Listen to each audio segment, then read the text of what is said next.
ಒಳ್ಳೆಯ ತಂದೆಯೇ, ಸರ್ವಶಕ್ತನಾದ ದೇವರೇ, ಈ ಸುಂದರವಾದ ಸಮಯಕ್ಕಾಗಿ ಸ್ತೋತ್ರ.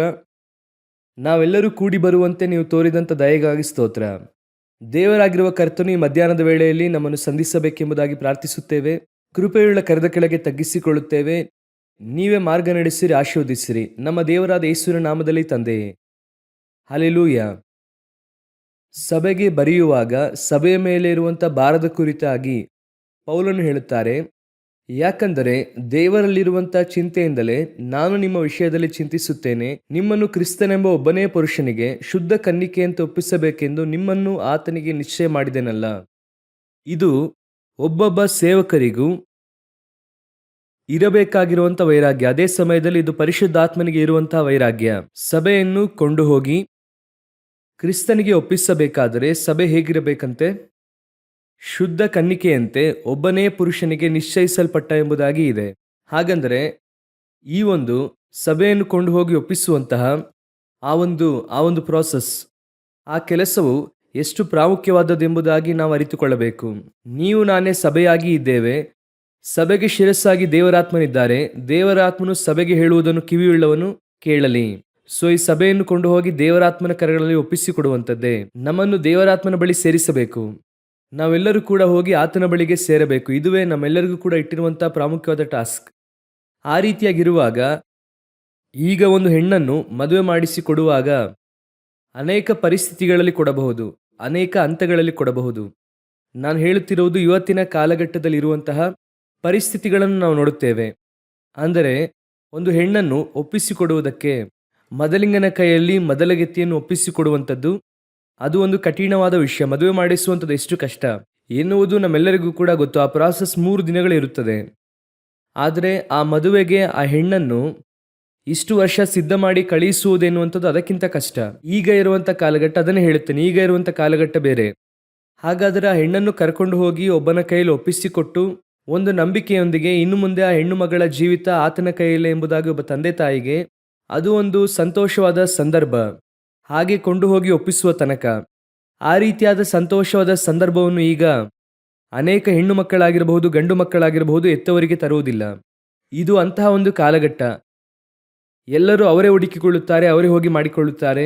ಅದನ್ನು ನೀವು ನೋಡಿರಿ, ಎಂತಹ ಎತ್ತ ತಂದೆ ತಾಯಿ ಆಗಿದ್ದರೂ ಕೂಡ ಮಕ್ಕಳು ಅವರೇ ಹುಡುಕಿಕೊಳ್ಳುವಾಗ ಅದು ಅವರಿಗೆ ದುಃಖವನ್ನು ಏರ್ಪಡಿಸುತ್ತದೆ, ಅವರಿಗೆ ಮನ ಕಷ್ಟವನ್ನು ಏರ್ಪಡಿಸುತ್ತದೆ. ಈ ರೀತಿಯಾಗಿ ನಡೆಯಬಾರದಾಗಿತ್ತಲ್ಲ, ಈ ರೀತಿ ಮಾಡಬಾರ್ದಾಗಿತ್ತಲ್ಲ ಎಂಬುದಾಗಿ ಅಂದುಕೊಳ್ಳುತ್ತಾರೆ.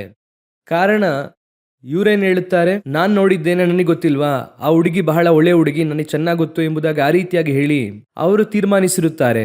ಆದರೆ ಇವರ ಉದ್ದೇಶವೇನು? ಚಿಕ್ಕ ವಯಸ್ಸಿನಿಂದ ಆ ಮಗು ಹುಟ್ಟಿದ ಅಂದಿನಿಂದ ಆ ಮಗುವನ್ನು ಹೇಗೆ ಬೆಳೆಸುತ್ತಾರೆ ಅಂದರೆ ಈ ವಾಕ್ಯ ಹೇಳುತ್ತದೆ, ಶುದ್ಧ ಕನ್ನಿಕೆಯಂತೆ ಒಬ್ಬನೇ ಪುರುಷನಿಗೆ ಒಪ್ಪಿಸಬೇಕು ಎಂಬುದಾಗಿ. ಹಾಗಾದರೆ ಅವರ ಇಡೀ ಪ್ರಾಸೆಸ್ ಅದರಲ್ಲಿ ಇರುತ್ತದೆ. ಅದನ್ನು ಕೊಂಡು ಹೋಗಿ ಕ್ರಿಸ್ತನಿಗೆ ಒಪ್ಪಿಸುವ ಹಾಗೆ, ಒಬ್ಬನಿಗೆ ಒಪ್ಪಿಸುವಂಥದ್ದು, ಕ್ರಿಸ್ತನಿಗೆ ಒಪ್ಪಿಸುವಂಥದ್ದು, ಮೊದಲಿಂಗನಿಗೆ ಒಪ್ಪಿಸುವಂಥದ್ದು. ಹಾಗಾದರೆ ಕೆಲವರು ತಾವಾಗಿ ಒಪ್ಪಿಸಿಕೊಳ್ಳುತ್ತಾರೆ, ಅವರಾಗಿಯೇ ಹೋಗುತ್ತಾರೆ. ಅಬಿಗೈಲ್ ಕುರಿತಾಗಿ ಈಗ ನೋಡುವುದಾದರೆ ದಾವಿದನ ಹತ್ರ ಅವರಾಗಿಯೇ ಹೋಗುತ್ತಾರೆ. ಇದು ನಡೆಯುತ್ತದೆ. ಕೆಲವು ಸಮಯದಲ್ಲಿ ಹೆತ್ತವರೇ ನೋಡಿ ಹೋಗಿ ಒಪ್ಪಿಸಿಕೊಡುತ್ತಾರೆ. ಅವರು ಆ ರೀತಿಯಾಗಿ ಒಪ್ಪಿಸುವಾಗ ಒಂದು ಜವಾಬ್ದಾರಿ, ನಾನು ಈ ಮಗಳನ್ನು ಇಲ್ಲಿಯ ತನಕ ಸರಿಯಾಗಿ ಬೆಳೆಸಿದ್ದೇನೆ, ನಾನು ಈ ಹುಡುಗನನ್ನು ಸರಿಯಾಗಿ ಬೆಳೆಸಿದ್ದೇನೆ ಎಂಬುದಾಗಿ ಒಂದು ಉತ್ತರವಾದವನ್ನು ಕೊಡುತ್ತಾರೆ. ಆ ರೀತಿಯಾಗಿ ಒಪ್ಪಿಸುವುದು ಒಂದು ಉತ್ತರವಾದ. ಅದುವೇ ಬೈಬಲ್ ಪ್ರಾಸೆಸ್. ಕೆಲವು ಸಮಯದಲ್ಲಿ ನನ್ನ ವಾಕ್ಯದಲ್ಲಿ ಹೇಳುವಾಗ, ಸಭೆಯಲ್ಲಿ ಹೇಳುವಾಗ, ಇಂತಹ ಕಾರ್ಯಗಳನ್ನು ಹೇಳುವಾಗ ಎದುರು ಪ್ರಶ್ನೆಗಳನ್ನು ಕೇಳುತ್ತಾರೆ. ಅಥವಾ ಅವರು ಬಂದು ಇವತ್ತಿನ ಕಾಲಮಾನವನ್ನು ನೋಡಿ ಅವರು ಕೇಳುವಂಥದ್ದೇನೆಂದರೆ, ಯಾಕೆ ಅವರವರೇ ಹೋಗಿ ಹುಡುಕಿಕೊಂಡ್ರೆ ಅದರಲ್ಲೇನು ತಪ್ಪು? ಇವತ್ತು ನಮಗೆ ಗೊತ್ತಿಲ್ವಾ ತಪ್ಪು ಒಳ್ಳೇದು ಯಾವುದಂತ ಗೊತ್ತಿಲ್ವಾ? ನಮಗೆ ತೀರ್ಮಾನಿಸುವುದು ಗೊತ್ತಿಲ್ವಾ ಅಂತ ಹೇಳುತ್ತಾರೆ. ಅದು ಅವರಿಗೂ ದೇವರಿಗೂ ಬಿಟ್ಟಿದ್ದು.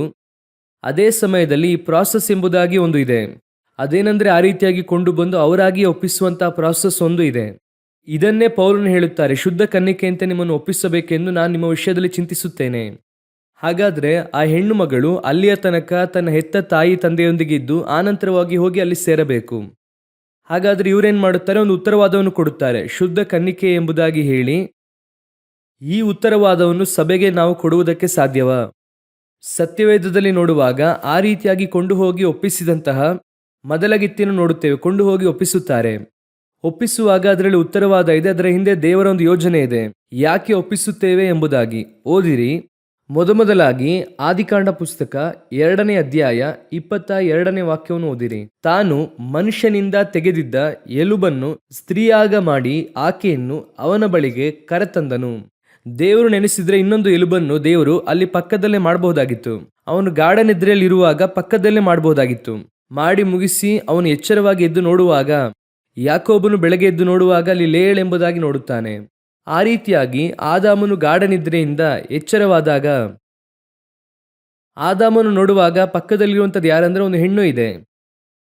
ಆಗ ಅವನು ಇದು ಯಾರು ಎಂಬುದಾಗಿ ಕೂಡ ಕೇಳಬಹುದಾಗಿತ್ತು. ಆದರೆ ವಾಕ್ಯ ಹೇಳುತ್ತದೆ, ಅವನನ್ನು ಬೇರೆ ಎಲ್ಲೋ ಮಾಡಿದ್ದಾರೆ, ಸ್ವಲ್ಪ ತಳ್ಳಿ ಮಾಡಿದ್ದಾರೆ, ತೋಟದಿಂದ ಆಚೆ ಮಾಡಿದ್ದಾರೆ.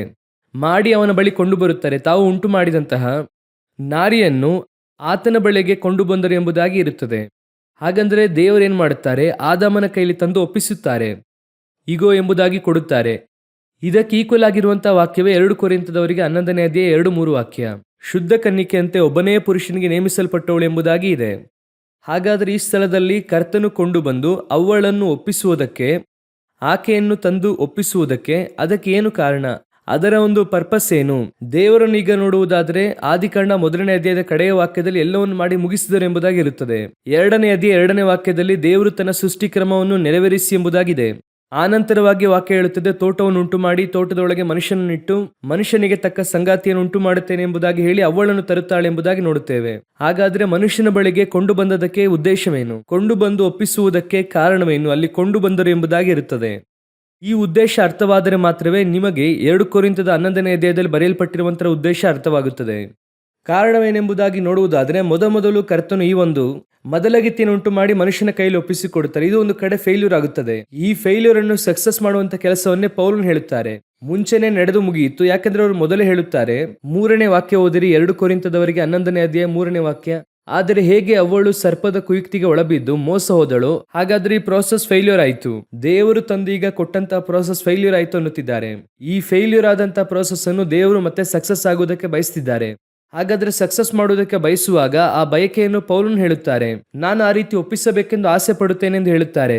ಹಾಗಾದ್ರೆ ಕರ್ತನು ತಂದು ಆ ರೀತಿಯಾಗಿ ಒಪ್ಪಿಸುವುದಕ್ಕೆ ಆಸೆ ಪಟ್ಟದ್ದಕ್ಕೆ ಅದರಲ್ಲಿ ಒಂದು ಉದ್ದೇಶ ಇರುತ್ತದೆ ಅಲ್ವಾ, ಒಂದು ಕಾರಣ ಇರುತ್ತದೆ ಅಲ್ವಾ? ಆ ರೀತಿಯಾಗಿ ಒಪ್ಪಿಸುವುದಕ್ಕೆ ಏನು ಕಾರಣ ಎಂಬುದಾಗಿ ನೋಡುವುದಾದರೆ ಓದಿರಿ. ಆ 2-3 ಕಾರಣಗಳ ನಿಮಿತ್ತವಾಗಿ ದೇವರು ಉಂಟು ಮಾಡುತ್ತಾರೆ. ಆ ಕಾರಣಕ್ಕಾಗಿ ತರುತ್ತಾರೆ. ಓದಿರಿ, ಆದಿಕಾಂಡ ಪುಸ್ತಕ 1ನೇ ಅಧ್ಯಾಯ 28ನೇ ವಾಕ್ಯ.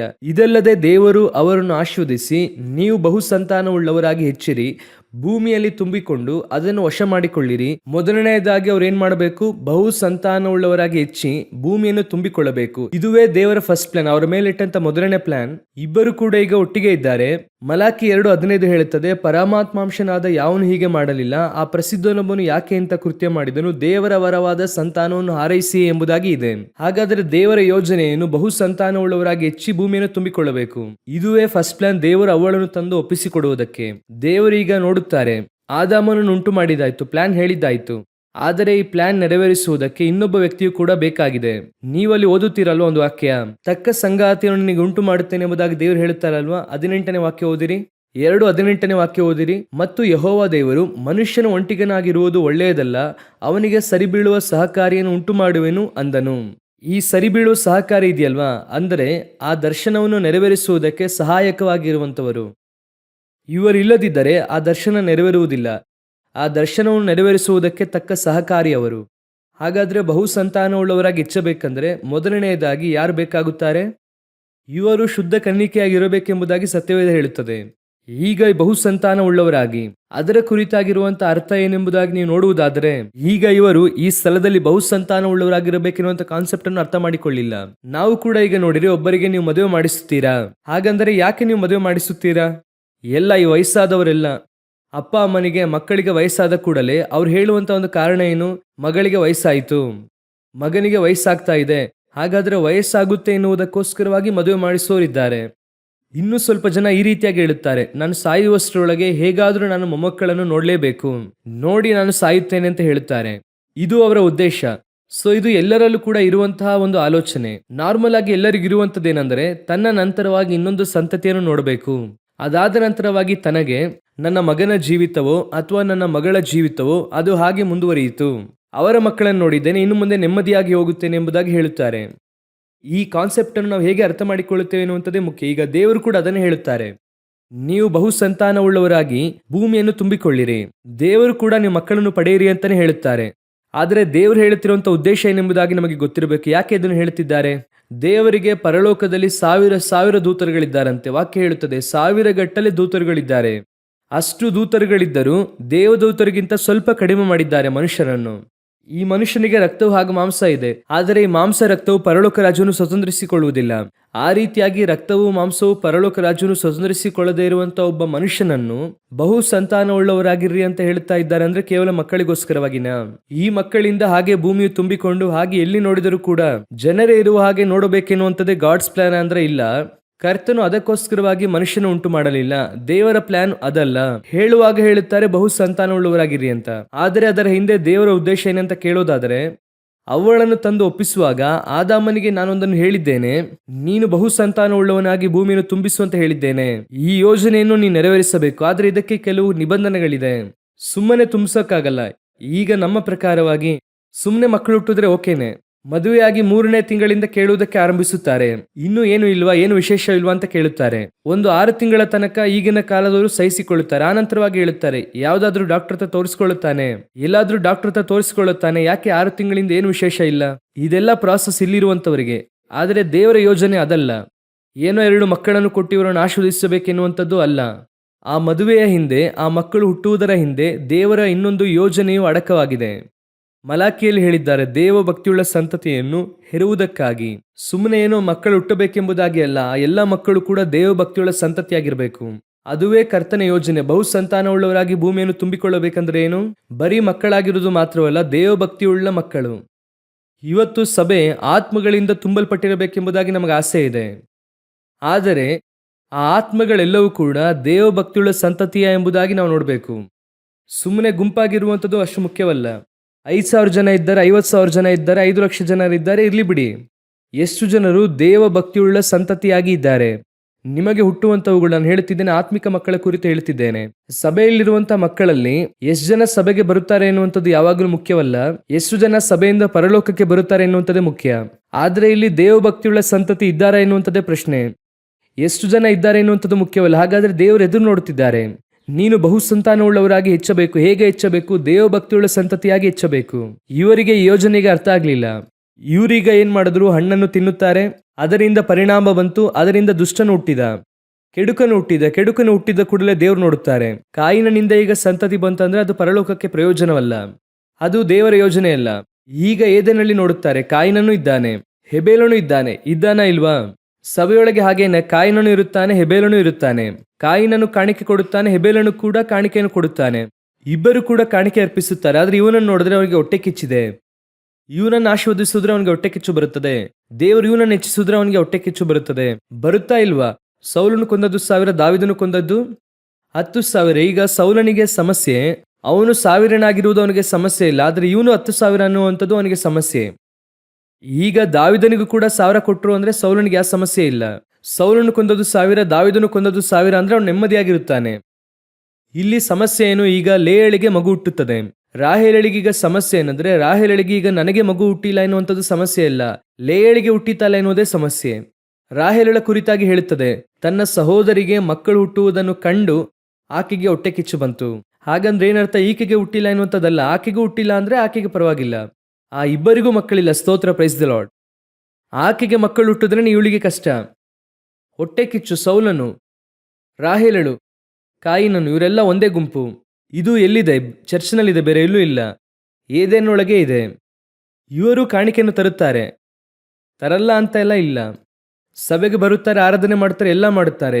ಆದರೆ ಸಭೆಯಲ್ಲಿ ಕೂತ್ಕೊಂಡು ಈ ಗುಂಪು ಯಾವುದು? ಕೆಡುಕತನದ ಗುಂಪು. ಆದರೆ ದೇವರು ಎದುರು ನೋಡಿದ್ದೇನು? ದೇವ ಭಕ್ತಿಯುಳ್ಳ ಸಂತತಿ. ಹಾಗಾದರೆ ದೇವರು ಕೊಂಡು ಬಂದದರ ಉದ್ದೇಶ ಏನು? ನಿಮ್ಮನ್ನು ಒಳಗೆ ಕೊಂಡು ಬಂದರ ಉದ್ದೇಶ ಏನು? ದೇವ ಭಕ್ತಿಯುಳ್ಳ ಸಂತತಿಯನ್ನು ಹೆರುವುದಕ್ಕಾಗಿ. ಇದರಲ್ಲಿ ಏನಿದೆ? ನಿಮ್ಮನ್ನು ಬಹು ಸಂತಾನವುಳ್ಳವರಾಗಿರುವುದಕ್ಕೆ ಹೇಳಿದ್ರೆ, ಕೆಲವು ಸಮಯದಲ್ಲಿ ನೀವು ನೋಡಿರುತ್ತೀರಾ, ದೇವರು ಬಹು ಸಂತಾನವುಳ್ಳವರಾಗುವುದಕ್ಕೆ ಹೇಳಿದ್ರೆ ಇವ್ರು ಏನ್ ಮಾಡ್ತಾ ಇರುತ್ತಾರೆ ಅಂದ್ರೆ, ಇನ್ನೊಂದು ಮಂದೆಯಿಂದ ಕುರಿ ತಗೊಂಡು ಬರುತ್ತಾರೆ, ಅದನ್ನು ತಗೊಂಡು ಬಂದು ಇಲ್ಲಿ ಇಟ್ಟು ಬಹು ಸಂತಾನವುಳ್ಳವರಾಗುವುದು. ದೇವರು ಹೇಳುತ್ತಾರೆ ಅದು ದೇವ ಭಕ್ತಿಯುಳ್ಳ ಸಂತತಿ ಅಲ್ಲ. ಆನಂತರವಾಗಿ ಒಂದು 10 ವರ್ಷಗಳಾಗಿರುತ್ತದೆ. ಈ ಬೇರೆ ಸಭೆಗಳಿಂದ ಬಂದಂತವ್ರು ಇರ್ತಾರೆ ಅಲ್ವಾ, ಅವರು ಹಾಗೆ ಬಂದಿದ್ದಾರೆ ಎನ್ನುವಂಥದ್ದೇ ನಾವು ಮರೆಯುತ್ತೇವೆ. ಆದ್ರೆ ದೇವರು ಯಾವತ್ತೂ ಮರೆಯುವುದಿಲ್ಲ. ಅವ್ರು ಏನ್ ಮಾಡ್ತಾರೆ ಗೊತ್ತಾ? ಲೆಕ್ಕಾಚಾರ ಮಾಡಿ 10 ವರ್ಷವಾದ ನಂತರ ಸಭೆಯನ್ನು ಒಡೆಯುತ್ತಾರೆ. ಒಂದು ಗುಂಪು ಸಭೆಯನ್ನು ಬಿಟ್ಟು ಹೋಗುತ್ತದೆ. ಆನಂತರವಾಗಿ ಇವರು ಹೇಳುತ್ತಾರೆ, ಸಭೆಯನ್ನು ಬಿಟ್ಟು ಜನರೆಲ್ಲ ಹೋದ್ರು, ಯಾಕೆಂದ್ರೆ ಅವರು ಬಂದ್ರು ಹೋದ್ರು. ಕೊಟ್ಟಿದ್ದನ್ನು ದೇವರು ತೆಗೆದುಕೊಳ್ಳುತ್ತಾರೆ.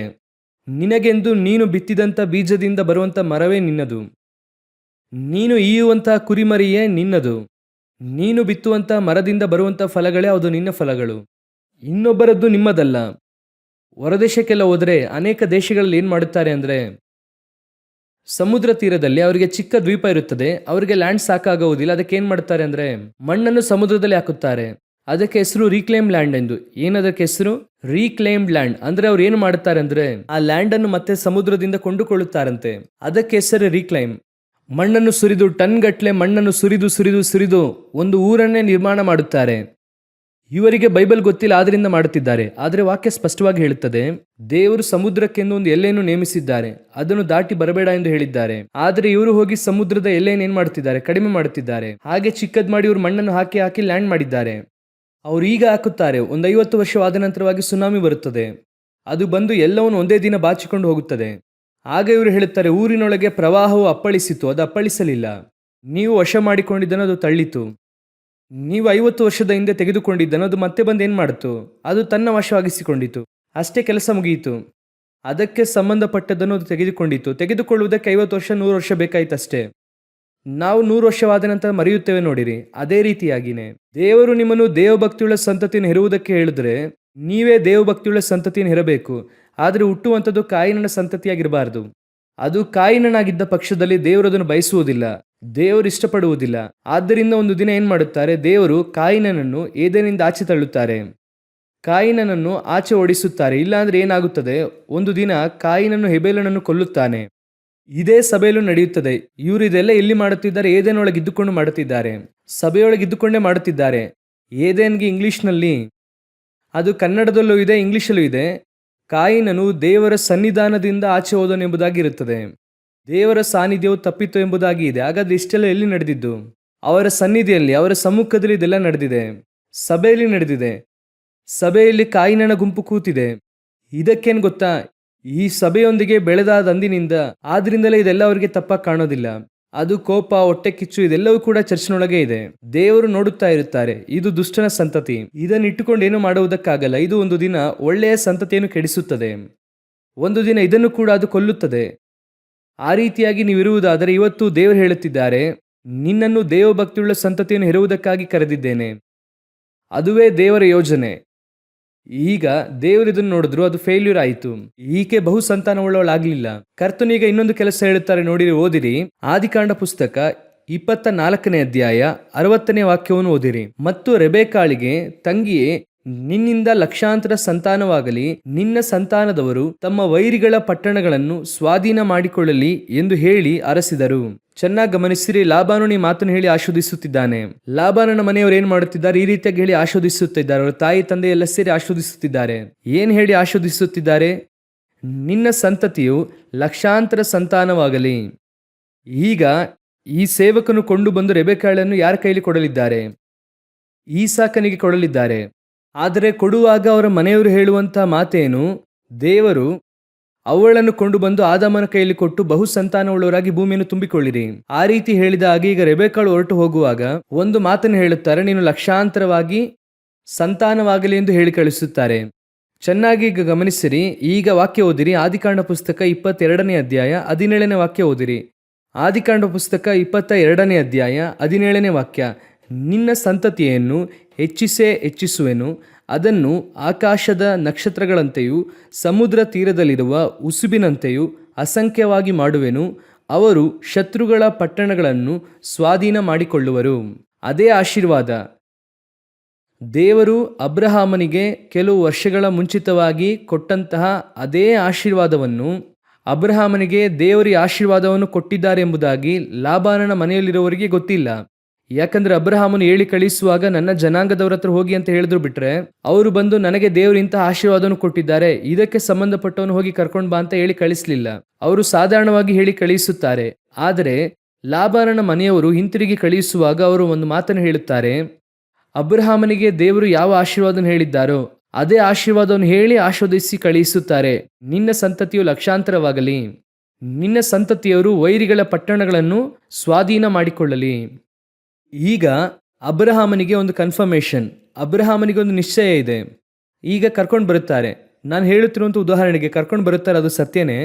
ಈಗ ಸೇವಕನೊಂದು ವೇಳೆ ಅಬ್ರಹಾಮನ ಹತ್ರ ಹೋಗಿ ಹೇಳುತ್ತಾರೆ ಅಂತ ಇಟ್ಕೊಳ್ಳಿ, ಈ ರೀತಿಯಾಗಿ ನಾನು ಕರ್ಕೊಂಡು ಬಂದೆ ಅಯ್ಯ, ಈ ರೀತಿಯಾಗಿ ಈಸಾಕನಿಗೆ ಕರ್ಕೊಂಡು ಹೋಗಿದ್ದಾರೆ, ಹೆಂಡತಿಯಾಗಿ ಮಾಡಿಕೊಂಡಿದ್ದಾರೆ, ಈಕೆನ ಈಸಾಕನ ಹೆಂಡತಿ ಎಂಬುದಾಗಿ ತೋರಿಸುವಾಗ ಹೇಗೆ ನೀನು ಅದನ್ನು ದೃಢಪಡಿಸಿಕೊಂಡೆ, ಈಕೆಯೇ ನನ್ನ ಮಗನಿಗೆ ಎಂಬುದಾಗಿ ಹೇಗೆ ನೀನು ದೃಢಪಡಿಸಿಕೊಂಡೆ ಎಂಬುದಾಗಿ ಕೇಳುವಾಗ ಆ ಸೇವಕರೀಗ ಒಂದೊಂದಾಗಿ ಎಲ್ಲವನ್ನು ಹೇಳುತ್ತಾರೆ. ನಾನು ಮೊದಲು ಹೋದೆ ಅಯ್ಯ, ಅಲ್ಲಿ ನಾನು ಕೂತುಕೊಂಡೆ, ದೇವರ ಹತ್ರ ನಾನು ವಿಜ್ಞಾಪನೆ ಮಾಡಿದೆ, ನನಗೂ ನೀರು ಕೊಡಬೇಕು, ಒಂಟೆಗೂ ನೀರು ಕೊಡಬೇಕು ಎಂಬುದಾಗಿ ನಾನು ಅಂದುಕೊಂಡೆ. ಕರೆಕ್ಟಾಗಿ ಆ ಹೆಣ್ಣು ಮಗಳು ಅದನ್ನೇ ಹೇಳಿದಳು, ನಿನಗೂ ಕೊಡುತ್ತೇನೆ, ನಿನ್ನ ಒಂಟೆಗಳಿಗೂ ಕೊಡುತ್ತೇನೆ ಅಂತ ಹೇಳಿದಳು. ಸರಿ ದೇವರೇ, ನೀವು ನನ್ನ ಮಾರ್ಗವನ್ನು ಸಫಲಪಡಿಸಿದರೆ ನಾನು ಹೋಗಿ ಆ ಮನೆಯವರನ್ನು ನೋಡಬೇಕು ಎಂಬುದಾಗಿ ಆ ಮನೆಗೆ ಹೋದೆ. ಆ ಮನೆಯವರು ಕೂಡಲೇ ಒಪ್ಪಿಕೊಂಡ್ರು ಅಯ್ಯ. ಅವರು ಒಪ್ಪಿಕೊಂಡಿದ್ದು ಮಾತ್ರವಲ್ಲದೆ ಹೋಗುವಾಗ ಈ ಮಗಳನ್ನು ಆಶೀರ್ವದಿಸಿ ಲಕ್ಷಾಂತರ ಸಂತಾನವಾಗಲಿ, ನಿನ್ನ ವೈರಿಗಳ ಪಟ್ಟಣಗಳನ್ನು ಸ್ವಾಧೀನ ಮಾಡಿಕೊಳ್ಳಲಿ ಎಂಬುದಾಗಿ ಅವರು ಆಶೀರ್ವದಿಸಿದ್ರು ಎಂಬುದಾಗಿ ಅವನು ಹೇಳಿದ ಕೂಡಲೇ ಅಬ್ರಾಹ್ಮನಿಗೆ ಫ್ಲಾಶ್ ಆಗುತ್ತೆ. ಏನ್ ಫ್ಲಾಶ್ ಆಗುತ್ತೆ? ಇದನ್ನು ದೇವರು ನನಗೆ ತಾನೇ ಹೇಳಿದ್ದು, ಇದೇ ಮಾತನ್ನು ಅವರು ಹೇಳಿದ್ದಾರಲ್ಲ. ಹಾಗಾದ್ರೆ ಅಬ್ರಹಾಮನಿಗೆ ಒಂದು ನಿಶ್ಚಯ ಬಂತು, ಇದು ದೇವರು ಅನುಗ್ರಹಿಸಿದಂತ ಬಹುಮಾನ. ಈ ರೀತಿಯಾಗಿಯೇ ದೇವರ ಚಿತ್ತವನ್ನು ಕಂಡುಕೊಳ್ಳಬೇಕು. ಹೇಗೆ ಕಂಡುಕೊಳ್ಳಬೇಕು? ವಾಕ್ಯವನ್ನಿಟ್ಟು ನಾವು ಅದನ್ನು ಕಂಡುಕೊಳ್ಳಬೇಕು. ಈಗ ದೇವರ ಚಿತ್ತ ಕಂಡುಕೊಳ್ಳ್ರಿ ಅಂದ್ರೆ ಏನು ಹೇಳ್ತಿದ್ದಾರೆ? ನಾನು ಹೋಗುತ್ತೇನೆ, ಆ ಹುಡುಗಿಗೆ ಉದ್ದನೆಯ ಜಡೆ ಇದ್ರೆ ಅದು ದೇವರು ಕೊಟ್ಟದ್ದು. ಈ ರೀತಿ ತೀರ್ಮಾನ ಮಾಡುವವರು ಇದ್ದಾರೆ, ಆ ರೀತಿ ಮದುವೆ ಆಗೋರು ಇದ್ದಾರೆ. ನಾನು ಹೋಗುತ್ತೇನೆ, ಹಸಿರು ಸೀರೆ ಹಾಕಿಕೊಂಡು ಆಕೆ ಬಂದು ಕಾಫಿ ಕೊಟ್ಟಳು ಅಂದ್ರೆ ಅದು ದೇವರ ಚಿತ್ತ. ಯಾಕೆ ಹೇಳುತ್ತಾ ಇದ್ದೇನೆ ಅಂದ್ರೆ, ಇವತ್ತು ದೇವರ ಚಿತ್ತ ಅಂದ್ರೆ ಏನು, ಅದನ್ನು ಹೇಗೆ ಕಂಡುಹಿಡಿಯೋದು?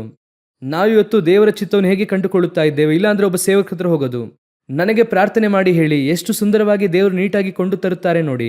ಅಬ್ರಹಾಮನಿಗೆ ಅನೇಕ ವರ್ಷಗಳಿಂದ ಹೇಳಿದ್ದನ್ನು ಇವತ್ತು ರೆಬೆಕ್ಕಳಿಗೆ ಹೇಳಿ ಕಳಿಸುವಾಗ ಹೇಳುತ್ತಾರೆ, ಆ ಮಾತು ಹಾಗೆ ಬಂದು ಇಲ್ಲಿ ಸೇರುತ್ತದೆ, ಇದುವೇ ದೇವರ ಚಿತ್ತ. ಆದ್ರೆ ಈಗ ರೆಬೆಕ್ಕಳಿಗೆ ಒಂದು ವಿಷಯ ಗೊತ್ತು, ನನ್ನನ್ನು ಏನು ಹೇಳಿ ಈಗ ಕಳಿಸಿದ್ದಾರೆ? ಲಕ್ಷಾಂತರ ಸಂತಾನವಾಗಲಿ, ಹೋಗಿ ಅಲ್ಲಿ ಆಕೆಯನ್ನು ಬಿಡುತ್ತಾರೆ. ಆದರೆ ರೆಬೆಕ್ಕಳಿಗೆ 20 ವರ್ಷದಿಂದ ಮಕ್ಕಳಿಲ್ಲ. ಎಷ್ಟು ವರ್ಷದಿಂದ ಮಕ್ಕಳಿಲ್ಲ? 20 ವರ್ಷದಿಂದ ಮಕ್ಕಳಿಲ್ಲ. ಬಂದು ರೆಬೆಕ್ಕಳು ಕೇಳುತ್ತಾಳೆ ಈಸಾಕನ ಹತ್ರ, ಏನ್ರಿ ನಮಗೆ ಮಕ್ಕಳೇ ಹುಟ್ಟಿಲ್ವಲ್ಲ?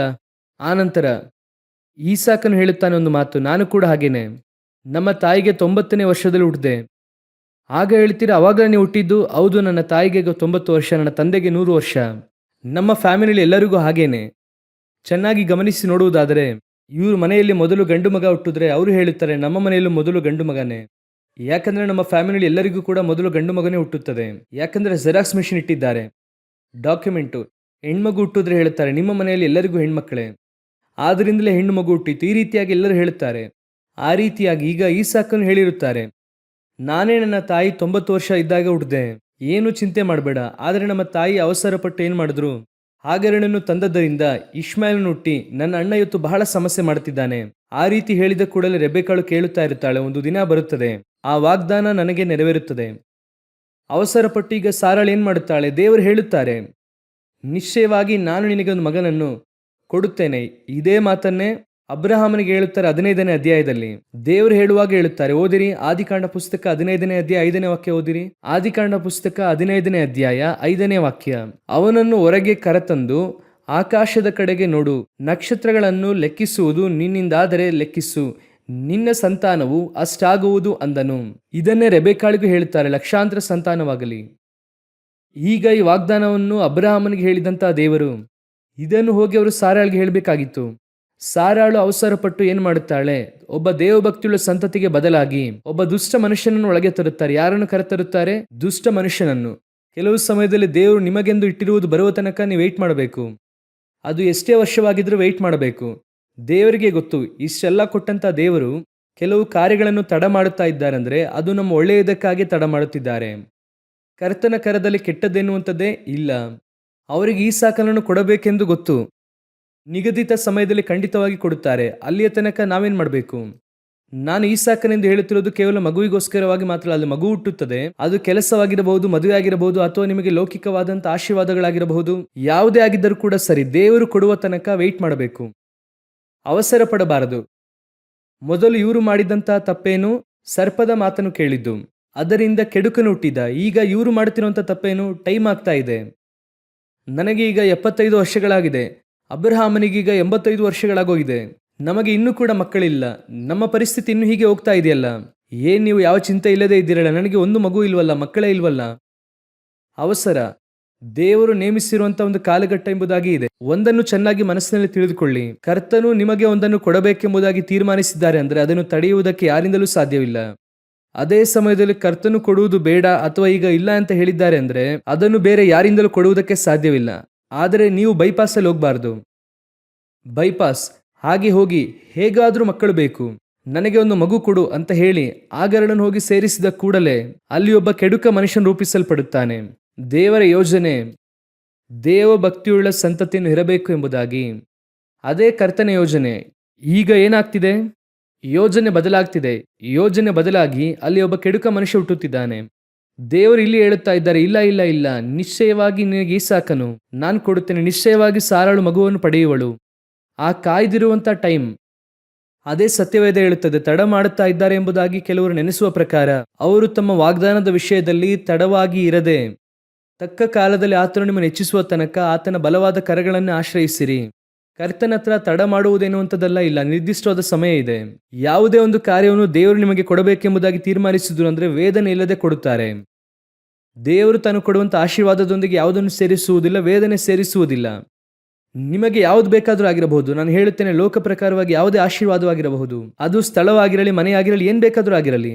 ಒಂದು ಚರ್ಚಿಗೆ ನೀವು ಸ್ಥಳ ಬೇಕು ಅಂತ ಅಂದ್ಕೊಂಡಿದ್ದೀರಾ, ದೇವರು ನಿಮಗೆ ಸ್ಥಳ ಕೊಡಬೇಕೆಂಬುದಾಗಿ ತೀರ್ಮಾನಿಸಿದ್ರು ಅಂದ್ರೆ ತಕ್ಕ ಸಮಯ ಬರುವಾಗ ದೇವರು ಅದನ್ನು ಕೊಡುವುದಕ್ಕೆ ಶಕ್ತರಾಗಿದ್ದಾರೆ. ಆ ಸ್ಥಳವನ್ನು ಕೊಡುವಂತ ವ್ಯಕ್ತಿಯನ್ನು ಎಬ್ಬಿಸುತ್ತಾರೆ, ಅಥವಾ ಸ್ಥಳವನ್ನು ಖರೀದಿಸುವಂತೆ ನಿಮ್ಮ ಕರವನ್ನು ದೇವರು ಬಲಪಡಿಸುತ್ತಾರೆ. ದೇವರು ಏನೋ ಒಂದನ್ನು ಮಾಡುತ್ತಾರೆ.